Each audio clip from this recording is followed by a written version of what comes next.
encore une fois pour votre présence dans nos conférences de presse hebdomadaires. Sorry, nous commençons en retard. Nous avons l'autre camarade journaliste qui téléphone nous, qui dit nous en chemin, mais nous ne sommes pas capables de continuer à attendre. Merci pour votre indulgence. Aujourd'hui, la conférence de presse pour animer par moi, camarade Jean-Claude et Tania. Et moi, pour faire un premier point, et après, moi, pour passer la parole à les autres camarades. En second lieu, camarade Jean-Claude. J'ai envie pour commencer de faire un bilan de nos congrès anniversaires de dimanche dernier.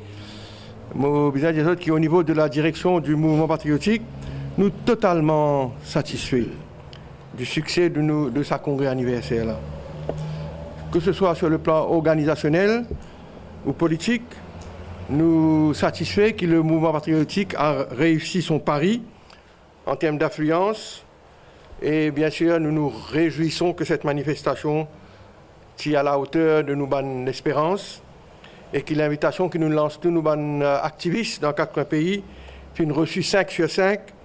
Et donc, nos bonnes camarades membres du parti activistes qui répondent positivement et ils ont sorti de 4 coins du pays et ils sont là pour assister à nos congrès. Au niveau politique, ce congrès-là tient l'occasion pour nous pour faire un bilan de nos 3 dernières années et aussi guetter un petit peu l'avenir, réfléchir sur l'avenir. Et moi, j'ai envie aujourd'hui réitérer que le mouvement patriotique soit priorité aujourd'hui, 3 ans après nous parcours avec l'évolution qui nous partie connaît. Aujourd'hui, nos priorités demeurent la consolidation de nos bonnes structures, renforcer nos bonnes assises dans 4 coins de l'île Maurice. Nous déjà très actifs et très présents dans plus que 12, une quinzaine de circonscriptions, mais nous modestement, avec nous reconnaître qu'il nous a encore un peu de travail pour couvrir toute l'île et nous satisfaire qu'il nous peut progresser dans cette direction-là.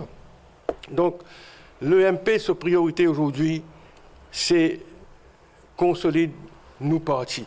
Après là, nous allons les autres choses en temps et lieu. Et nous fiers donc du progrès que nous faisons. Aujourd'hui, l'EMP est reconnu partout par la population comme une force politique sur l'échiquier. Et ce qui nous plaît fiers aussi, c'est que nous restons une partie de proximité, une partie proche avec la population, nous réaliser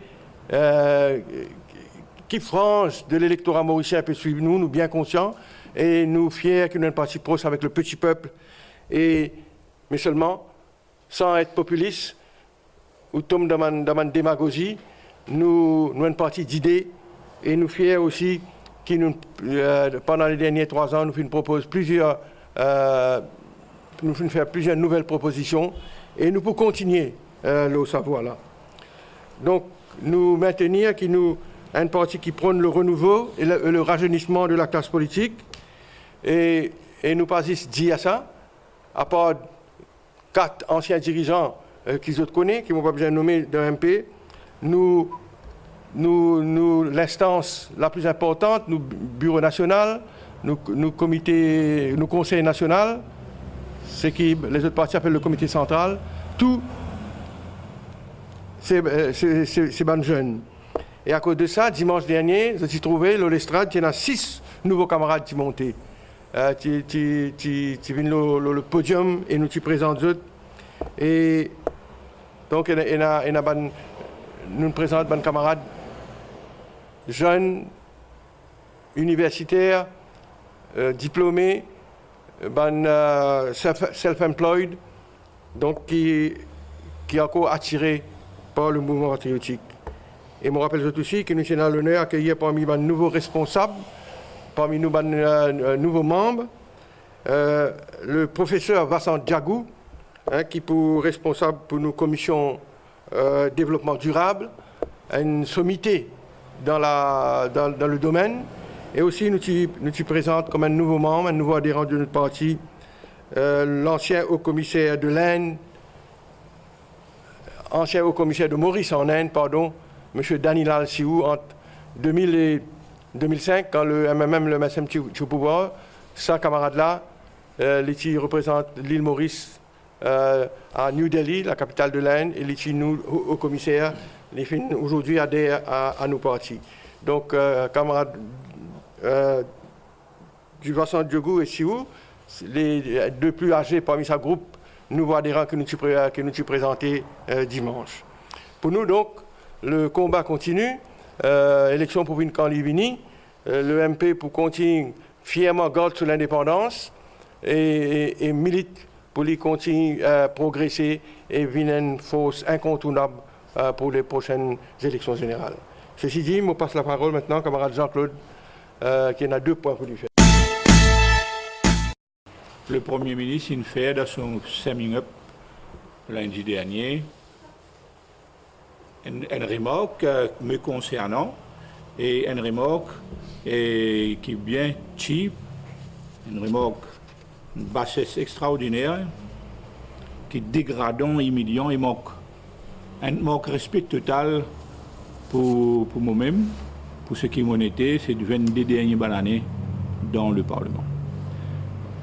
Laisse-moi faire lecture du paragraphe qui concerne moi. Vous pouvez faire en anglais comme il était. But there is another member, Honorable Barbier. He has not intervened. Well, either he agrees totally with the budget or he has not understood anything and he cannot say anything about the budget. Donc, je suis parti dans le Parlement et je prends la parole le vendredi quand je suis supposé causer et je me donne une explication. Et parce qu'en même temps, nous pouvons organiser ici notre 3e anniversaire. Moi, comme responsable de l'organisation, ces 10 derniers jours, je fait un prix matin et soir avec une équipe de bonnes camarades qui nous peut travailler pour nous arriver à ce résultat qui nous gagne là. Et le vendredi, un peu surménagé, je ne me sentais pas bien. Donc, je ne suis pas capable d'aller au Parlement vendredi. Et je faire une lettre qui m'a poussé à kilo avec eux tout, là, une copie. Dans cette lettre-là, je m'explique le pourquoi. Et je dis que je besoin faire un point of personal explanation qui m'a adressé à Madame Speaker selon les dispositions de notre standing order de l'Assemblée nationale. Et quand on a fait une lettre, mon papa l'a lu pour vous une copie. Alors, Madame Speaker, finalement, dans un comité avec ce député, avec ce clerk, ce assistant, les 2 whip de l'Assemblée, pour me dire que le contenu, nous allons revoir, c'est une corrige, de moins une version, que tous les sens même de sa contenu, de sa lettre-là, à ce moment-là, il disparaît. Alors, je demande une revised copie qui me refuse à ce moment-là faire the point of personal explanation selon les dispositions du standing order. Donc, mon info, madame, qui m'a fait mon point publiquement et m'a checker la lettre qui m'a fait remettre au speaker pour la population prend connaissance. Et puis, il n'y a rien de controversial. Alors, seule chose qui prévoit dans le standing order, si le contenu est controversial, à ce moment-là, capable de faire cette rectification. Donc, nothing controversial dans ça qui m'ont écrit. Donc, je considère que, encore une fois, nous Parlement, peut un moment très très difficile au niveau du fonctionnement, au niveau de la démocratie, par rapport à comment les choses peuvent fonctionner ces derniers temps. Donc, pour nous donner une copie de la lettre pour que le public puisse en juger par lui-même. Donc, le personal explanation, comment on peut dire, les liens de ma disposition de nos standing order et je ne pas laisse-moi faire selon la formule que moi, je fais adapter et évidemment, je fais une copie comme fait des autres dans la presse. Premier point, ça. Deuxième point, mon camarade, je suis content, soulever un point important concernant mon camarade PCR. Hein? Alors, pour rappeler que dans le budget, le gouvernement annonce une nouvelle policy concernant la pêche dans nos zones économiques exclusives. pour permettre ban bateau étranger vin la pêche là nous shallow water nous ban bon hein côte déjà nous avons ban pêcheurs mauriciens ban bateau mauricien qui fait la pêche et au nombre de quelques dizaines. Moi, devant moi un papier de ma association of Fishing Operators. Côte il y a 34 bateaux, plusieurs opérateurs qui paient la pêche dans nos bon et qui déjà rencontrent beaucoup de difficultés hein, pour être capables gain ban catch, ban prise de quantité substantielle pour être capable de rentrer dans tout ce ban frais. Donc maintenant, avec ça qui le gouvernement peut prendre comme policy concernant pour la pêche dans nos ban pour donner ban étrangers, donc condition supposément c'est qu'ils ont besoin de tous les ban prise à Maurice. Mais déjà actuellement il y a plusieurs bateaux étrangers qui paient la pêche et qui peuvent transporter des poissons en pleine mer dans les autres bateaux. Et moi, je témoigne une vidéo qui nous a un camarade de l'association PCA et posté les réseaux sociaux et de bateaux qui en pleine mer. Autour, il y a des autres bateaux qui paient la pêche et qui peuvent transporter des poissons. Donc, pas pour aucun contrôle. Et nous payons, Valère du jour, nous, un mécanisme qui nous met en place pour capable contrôler cette activité-là en pleine mer.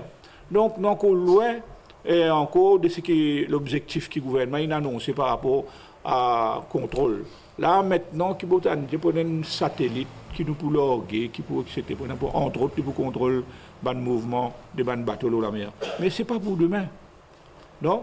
Donc, nous faisons un appel au gouvernement, parce qu'il y a plus de 1000 employés directement concernés, donc 5000 membres de famille, et avec un emploi direct, il fait un certain chiffre qui est autour de 50 000 du monde concerné hein, pour sa activité de ce bateau semi-industriel qui déjà, ban mauricien a pu faire face. Donc, pour trouver que récemment de la presse, il y a parmi les bateaux qui fait de aide du gouvernement, qui gagnent grande, qui gagnent prêt, qui banque. Donc, une fait rentrer notre première cargaison avec 5 tonnes de poissons. Et 2-3 jours après, je peux encore réussir même et couler les autres produits. Donc, parce que déjà, qui dit que déjà, chez le marché mauricien, nous avons un problème marketing. Hein? Nous avons déjà un problème de marketing pour nous, opérateurs qui déjà travaillent, qui sont en opération. Donc, comment se fait-il que le gouvernement, sans prendre en considération cet état de choses, cet aspect de marketing qui est très important pour les pêcheurs capables d'écouler les autres poissons, et là, nous pouvons venir avec des mesures pour permettre à des bateaux étrangers maintenant pour venir exploiter nos zones économiques exclusives. Donc, le point que nous pouvons faire, qui nous dit, c'est que les bateaux étrangers, il ne faut pas être autorisés pour venir la pêche dans nos zones économiques exclusives. Donc, spécialement le Nuban bon. Donc, parce que ça, et parce qu'il y a un manque total de contrôle que nous ne pouvons pas mettre en place, et pour affecter nos ressources marines, et pour détruire aussi nos systèmes coralliens, et nous ne pouvons pas aucun contrôle aux autres la vente, et selon mes camarades, cette observation, tantôt sont capables de vendre tout à Maurice, tantôt sont capables de vendre ailleurs. Donc, ce qui est capable de mettre nous dans une situation où nous sommes capables, et des fois, une overproduction, et des fois, nous retrouvons nous avec un shortage. Donc, il n'est pas correct sa façon, ce que le gouvernement peut faire.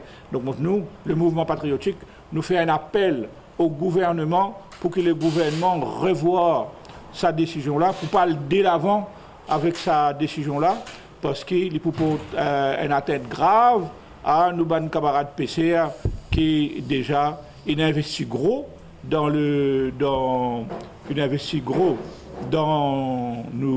choses, dans ce business, pardon, et qui Valère du jour, autant encore, et a beaucoup de difficultés pour être capable de rembourser de banque prêt.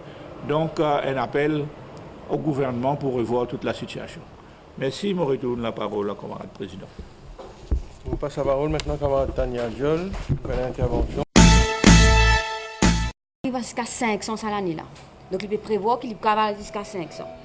Il est important qu'il nous prend sa cas de sa jeune fille là, comment une sonnette, prend une sonnette d'alarme. Comprend bien la gravité de la situation de la drogue parmi les jeunes à Maurice.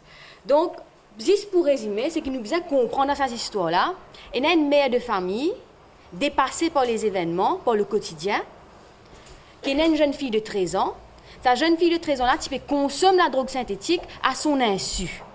Un travailleur social, il essaie de dire à maman là qu'il y a un problème avec cette fille. Mais maman là n'a pas trouvé parce qu'il n'a pas compris même qu'il était la drogue synthétique. Il n'a pas encadré cette fille. Lui-même, il a perdu et dépassé justement par sa consommation là. Jusqu'à dernier l'heure, jusqu'à l'autopsie, maman là encore pas comprend, même ce papa, comment cette fille là tombe dans la drogue. Donc, qui nous besoin comprendre dans cette histoire-là, c'est que les parents, eux-mêmes, sont dépassés par le phénomène de la drogue synthétique. Et il y a une urgence nationale parce qu'il y a une silent killer. Aucun des deux parents pas fin trouve lui arriver de ces fille-là, sa overdose là. Ils n'ont pas attendre même qu'il est arrivé. Ils n'ont pas douter qu'ils ont des enfants qui consomment la drogue synthétique. Il veut dire qu'ils sont adultes, pas pécave faire non rien pour protéger les enfants de la drogue synthétique. Mais par contre, un travailleur social, il sait prévenir les parents. Qu'est-ce qu'il veut dire? Il veut dire que les parents besoin épauler par les professionnels pour encadrer les jeunes qui tombent dans la drogue. Un enfant de 13 ans, il meurt. Et il est déjà de trop. Donc c'est pour ça qu'après le budget, le mouvement patriotique, c'est justement dire 10 millions de roupies pour prévention, 30 millions de roupies pour réhabilitation. Il paraît, comment dire, insignifiant quand on guette l'ampleur du problème lui-même. Donc nous demandons au gouvernement de prendre la chose sérieusement. Arrête badine, problème la drogue parmi Banzen. 30 millions de roupies pour réhabilitation, il ne veut rien dire. Surtout qu'il n'arrive là pour amender la loi pour ouvrir un centre de réhabilitation pour les jeunes. Parce que c'est un jeune de 13 ans qui peut mourir ça. Et ça jeune là, vous pouvez laisser dans la main ses parents. Ses parents ne peuvent pas connaître qui besoin faire. Ses parents ne peuvent pas comprendre qui besoin faire. Et qui ça n'a besoin occupe sa jeune là? Man travailleur social, man professionnel de la santé. Donc comment les parents dépassent, ils ont besoin de l'aide de l'État. Ils ont besoin de l'aide de la société. C'est pour ça qu'il est pour que le gouvernement, sérieusement, mette sur pied un minimum d'un centre de réhabilitation pour les jeunes. Ou pas quand même envoyer tout le c'est quoi. Donc, il est nécessaire que ces jeunes-là encadrés par des professionnels qui expliquent les addictions, qui expliquent comment sortir là-dedans et expliquent les conséquences. Et il est pour faire ça une urgence nationale parce que sa génération-là, pas pour pardonner les adultes qui les ont effondrés et tombent encore plus dans ce problème-là, drogue-là. Nous pas qu'à continuer à dire problème-là marginal, il n'est pas marginal. Et tous les jours, nous payons preuve qu'il n'est pas marginal. Nous pas besoin de la presse dire nous lit. Nous besoin juste marcher le chemin pour trouver qu'il n'est pas marginal. Donc nous faisons un appel à ce gouvernement. Sa budget qu'il a voté pour la drogue, lui montrer un manque de sérieux par rapport au problème de la drogue. Nous attendons beaucoup plus d'argent dans la réhabilitation et dans le soin de nos enfants, surtout nos enfants de 13 ans, nos adolescents, nos jeunes qui peuvent tomber dans la drogue. Donc, c'est tout par rapport à ce point-là. L'autre point qui me tient content faire, c'est par rapport à l'octroi de la nationalité mauricienne à des high net worth individuals. En fait, le mouvement patriotique, c'est le premier parti qui quand même sonne qui tire la sonnette d'alarme dans ce projet-là. Ce qui est arrivé, c'est que dans différents pays, il y a sa qualité de programme-là. Et le programme-là, il est assez récent dans beaucoup de pays. Il y a deux qualités de programme. Il y a appelle ça un Economic Citizenship Program. Il y a deux qualités. Il y a un qui existait contre nous. Quand un dit il investit dans l'immobilier, il investit dans le pays. Après, il est éligible pour gagner une nationalité. Après, il y a un deuxième programme qui existe, appelle ça un Pure Investor Citizenship Programs, que dit il existe dans le casse gouvernement. Une étude démontre que l'option qui nous tient là, c'est même qui rapporte à l'économie.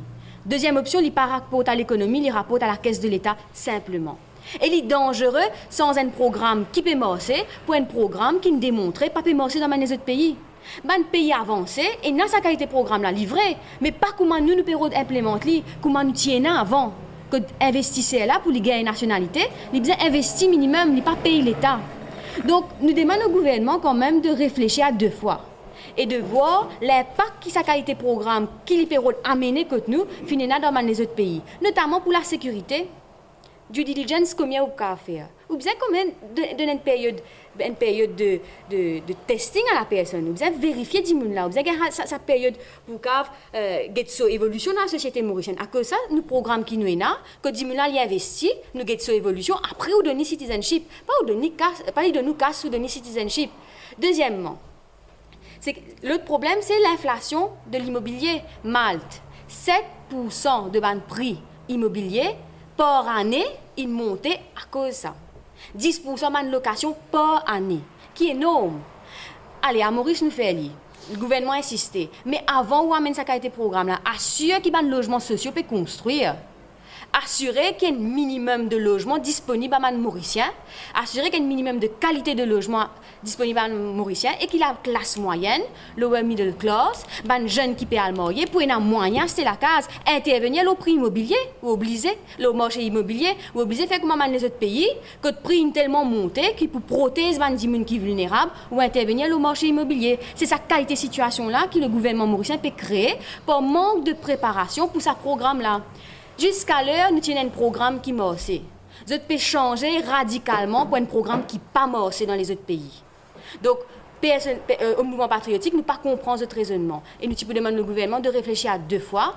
Et s'il insiste pour go ahead, mais construire des logements sociaux avant. Ça, 100 000 logements sociaux là, faire vivre une réalité, après on fait ce programme-là. C'est tout. Un point concernant la CWA, mes camarades, avant qu'il nous conclue la CWA, moi, un autre point encore. La réforme dans le secteur d'eau. Alors donc, lundi dernier, lors du discours du vice-premier ministre, Colin Davelou a confirmé que la réforme dans le secteur d'eau perd de l'avant et que le contrat d'affermage est l'option choisie par son ministère. Maintenant que cette décision-là est annoncée dans le Parlement, le ministre a un devoir pour organiser un débat national, pour lui jouer la carte de la transparence, pour lui expliquer en détail de ce projet-là, pour lui expliciter les contenus du rapport qu'il lui-même vient déposer sur la table de l'Assemblée, le rapport de la Banque mondiale sur ce projet de la réforme. Là. Quand vous devez connaître, il y a un rapport qui m'a montré là, s'appelle Mauritius Support to Potable Water Sector Reform and PPP for the CWA, the Central Water Authority. Et donc, et rapport là dit, this report contains the findings and recommendations of the just-in-time analysis carried out by World Bank team on options for involving a private partner in reform of the potable water sector in Mauritius. Donc voilà le rapport du World Bank qui est déposé par le ministre Colin Davelou. Et là, le rapport est un rapport compliqué. Et encore, il y a l'obligation, le ministre a l'obligation de vulgariser ce rapport-là. Et un point donc concernant, ou 2 points concernant ce projet de réforme-là. D'abord, et Colin Davelou, ça, c'est concernant le coût de ce projet-là. Et il mentionne mon nom personnellement quand il fait ce discours. Il dit, Ganou, il dit qu'il peut coûter 10 milliards de roupies ça. Et c'est vrai, moi, tu dis, ce projet-là pour implique une somme colossale de 10 milliards de roupies. Et moi, tu dis, c'est consommateurs qui peuvent faire les frais de ces 10 milliards de roupies-là. Et moi, tu dis qu'il y a un renseignement qui le gouvernement a discuté et il proposait comment pour raise pour les 10 milliards de roupies-là. Et moi, tu mentionnais que d'après la bonne proposition qu'il fait, CWA, tu peux bien lève une partie de sa fonds-là, le gouvernement, Tipo Biza, prête la CWA une partie de sa somme colossale. Donc, lors de son discours, Colin Davelou, il attaque moi. Il fait une affirmé, il ne comprend pas que tout le monde gagne ce chiffre-là, que tout le monde gagne ce qualité de renseignement-là. Et il fait sur un ton ironique. Il fait donc faire une allégation qui me fait dire n'est pas vrai ou bien c'était farfelu. Moi, envie faire autres écouter un coup qu'il dit parce que écoute ça, un coup. C'est bon, coucher.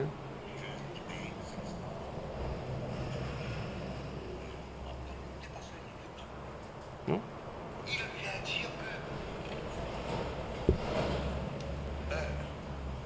Il vient dire que l'affermage va coûter 10 milliards. Est-ce qu'il est allé chercher ça? Où est-ce qu'il est allé chercher ça? Eh bien, on n'a pas rien derrière. Allons voir les chiffres. Quand nous avons pris en 2015, le réseau de CWA était dans un piteux état. Bon, on arrête là même. Donc, où il est allé chercher ces chiffres? Donc, il questionne le statement, l'affirmation qu'il m'a montré.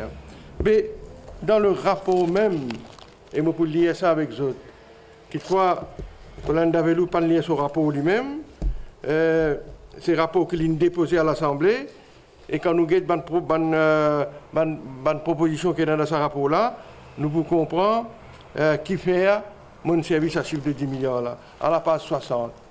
L'état, un expert de la banque qui rédige ce rapport-là peut faire différents scénarios. Là, à la page 60, il dit, et qu'est-ce que ça que je lire autres qui dit Base Case Tariff Policy and Capital Expenditure Financing. Appelle ça CAPEX.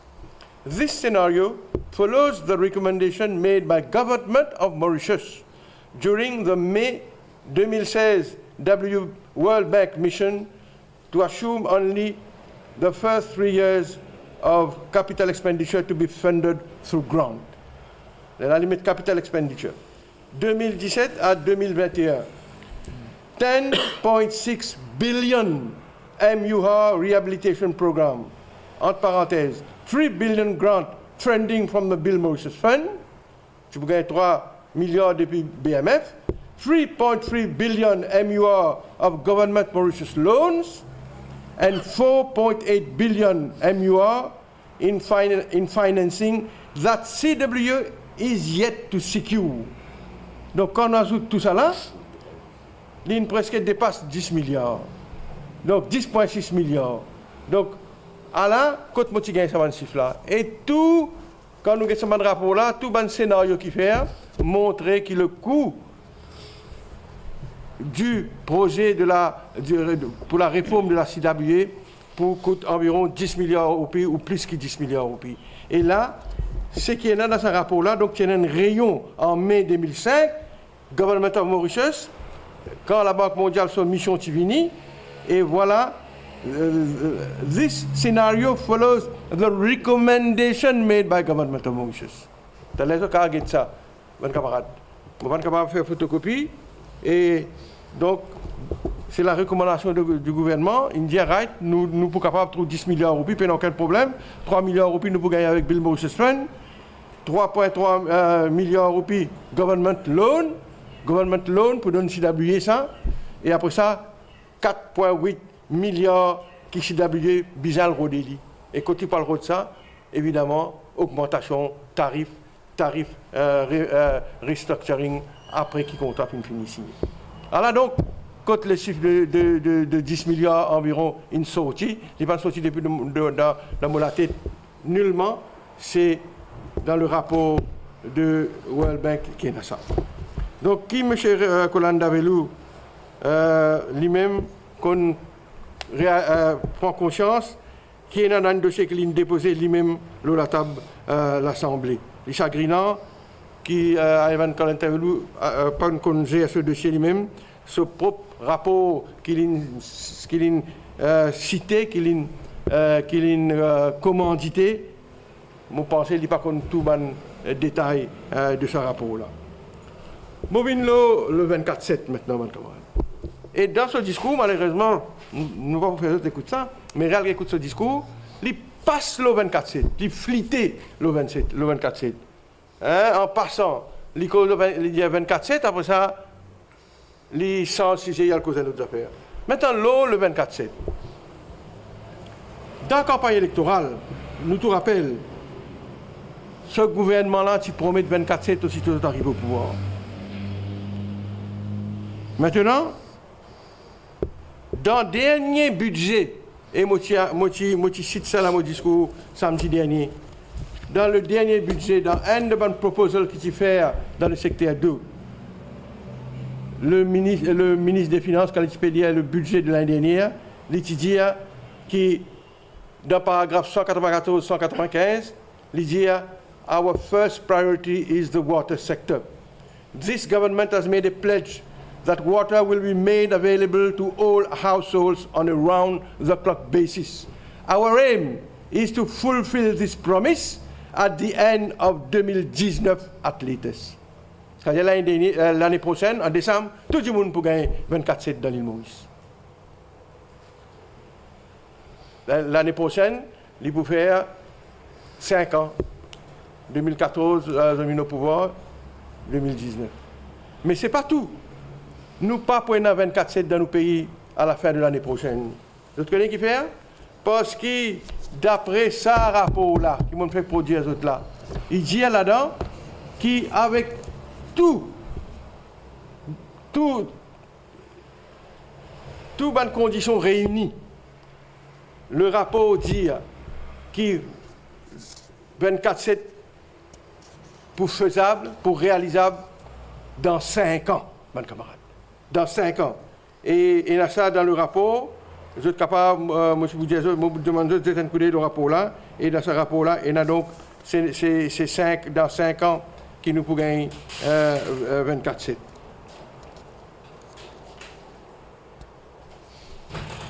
The recommended approach is to ensure 24/7 provision of water access across the island within 5 years, which implies an aggressive reduction of non-revenue water and improvements in operational efficiency. Ça, c'est un résumé du rapport. Donc, le rapport lui-même dit que 24/7 provision of water across the island, il peut faire within 5 years.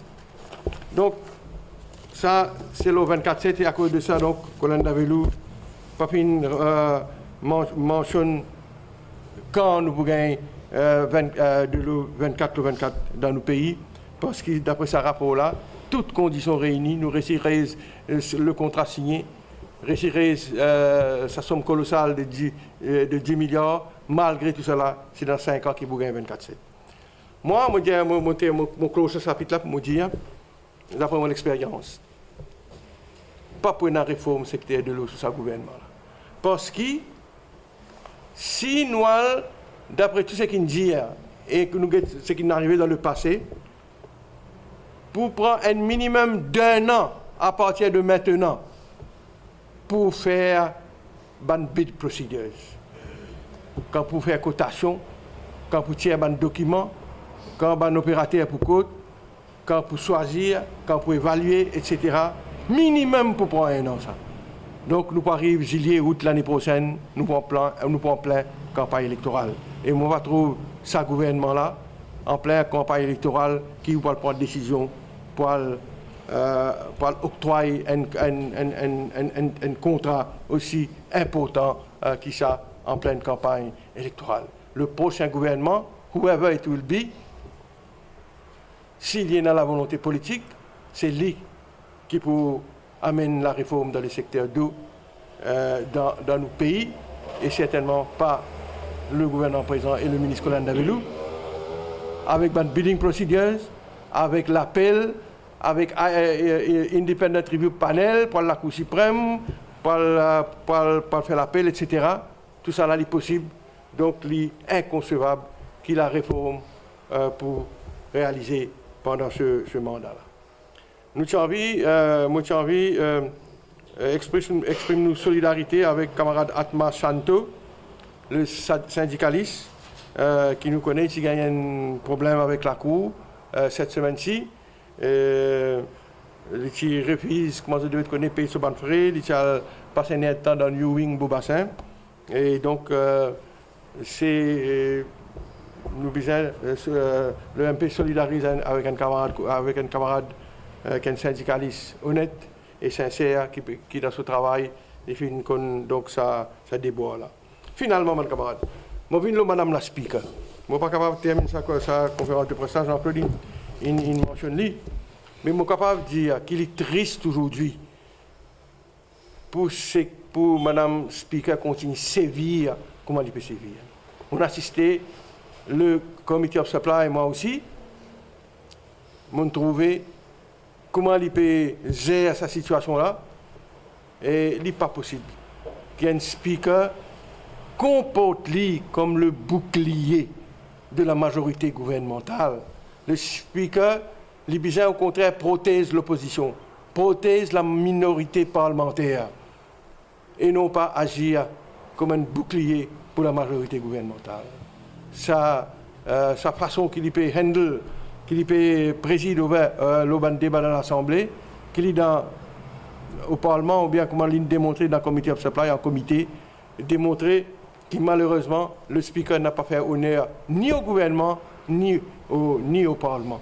Et moi, je suis content, moi, exprime nos solidarités avec tout le parti d'opposition, mes camarades d'opposition, qui fait ça là aujourd'hui, parce qu'en vérité, la préoccupation de Mme la Speaker pendant sa comité of supply là, c'est comment dire, vider, comment nous dit en créole. Fini une fois vite, et pour qui, comment dire, le budget voté en troisième lecture, qu'on a pu voter hier vendredi. Donc nous dénonçons la façon d'agir du Speaker et nous demandons le Premier ministre rappelle-lui à l'ordre, parce que même s'il est vrai que l'institution du Speaker est indépendante, mais nous connaissons que le Speaker dans nos pays voté par la majorité gouvernementale et il y a un lien entre le Speaker et l'exécutif. C'est à cause de ça qu'il nous peut demander au Premier ministre de rappeler à l'ordre pour qu'il nous parle et que le gouvernement même pas continue à subir les conséquences de la façon d'y agir au Parlement. Voilà donc, les amis de la presse, je m'arrête là. Si vous avez une question, nous répondre, moi, Jean-Claude. Non, monsieur. Tania, tout à l'heure, tu disais que la situation est là. Pendant la semaine, il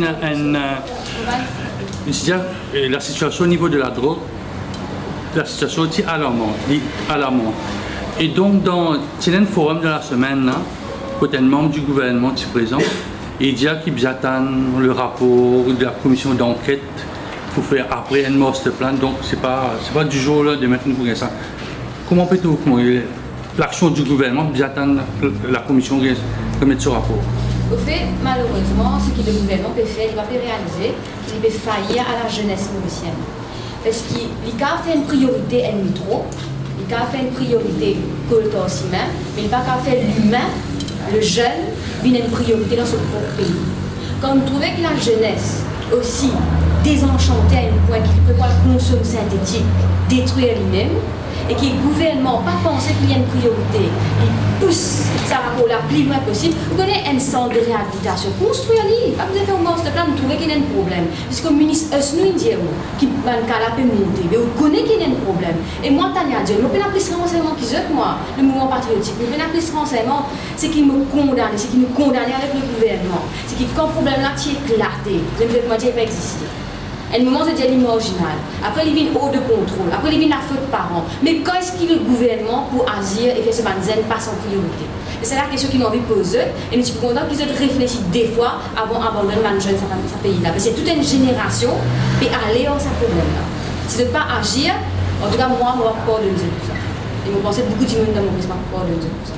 Pourquoi est-ce que nous avons réalisé le master plan du gouvernement pour les finaliser et les publier, de faire le rapport de la famille. Évidemment, le juge de la famille amène certaines nouvelles réflexions, nouvelles propositions dans ce rapport, de pays concurrents.